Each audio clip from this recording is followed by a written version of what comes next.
नमस्कार दोस्तों।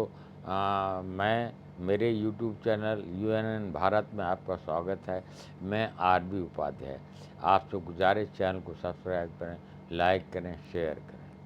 हिंदुत्व के सहारे बीजेपी अब तक जिंदा है। सत्ता में भी बीजेपी हिंदुत्व के सहारे आई है।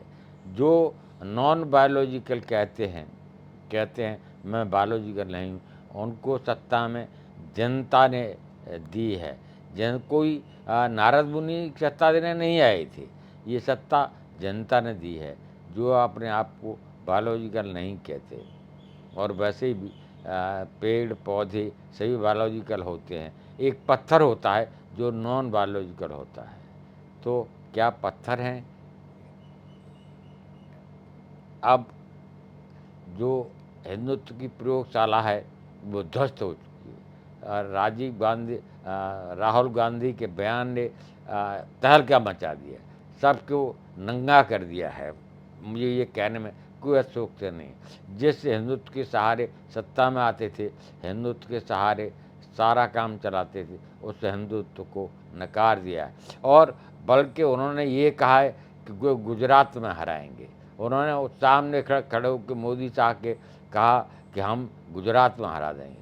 गुजरात में कमोबेश हालात ठीक नहीं हैं। जो व्यापारी वर्ग है उसमें रोष है। वो कहते हैं कॉरपोरेट के लिए GST और नोटबंदी लाई गई थी, तो वहाँ सत्ता परिवर्तन हो सकता है। वैसे पीछे भी 77 सीटें ली थी और 99 बीजेपी के पास थी। यानी पहले भी भरभरा के गिरने वाला था गुजरात। लेकिन इस विधानसभा चुनाव में हालात बदलेंगे। वहीं उत्तर प्रदेश में योगी की हिंदुत्व की प्रयोगशाला फेल हो चुकी है। और मैं ये यूं ही नहीं कह रहा, अखिलेश यादव का और कांग्रेस का प्रदर्शन वहाँ ये दिखाता है कि योगी आदित्यनाथ का प्रयोग भी फेल हो चुका है हिंदुत्व कार्ड।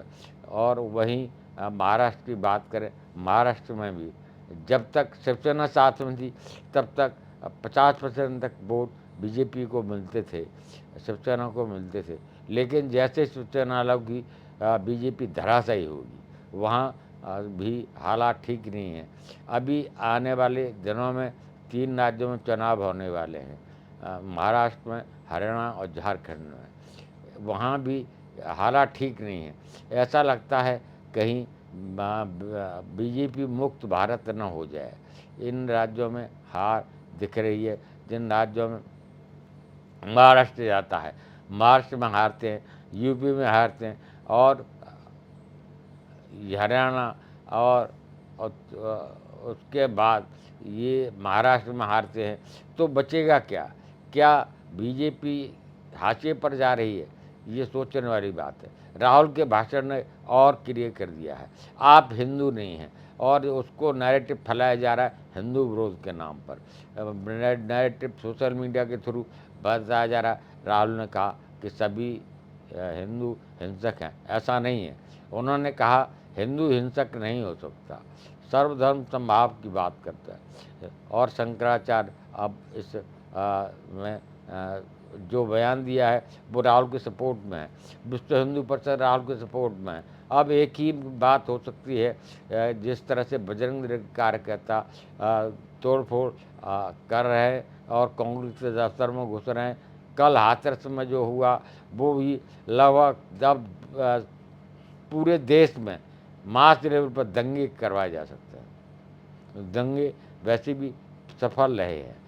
बीजेपी लास्ट में जब कोई चारा नहीं होता तो दंगे करा देती है। दंगे के नाम पर ध्रुवीकरण होता है और वहाँ जीत जाती है। अब आशंका ये है, ये बैसाखी पर सरकार टिकी है, कब गिर जाए ऐसी अनसर्टिनिटी है। ऐसे हालात में पुलवामा हुआ जिसका कोई जवाब नहीं मिला, और गुजरात दंगों की प्रयोगशाला रहा। अब पूरे देश में दंगे कराए जा सकते हैं। होशियार रहने की ज़रूरत है। दोस्तों, आप क्या राय रखते हैं? कमेंट्स करिए। आप कमेंट्स हमारा मार्गदर्शन करते हैं। पुनः आपसे गुजारिश, चैनल को सब्सक्राइब करें, लाइक करें, शेयर करें। नमस्कार।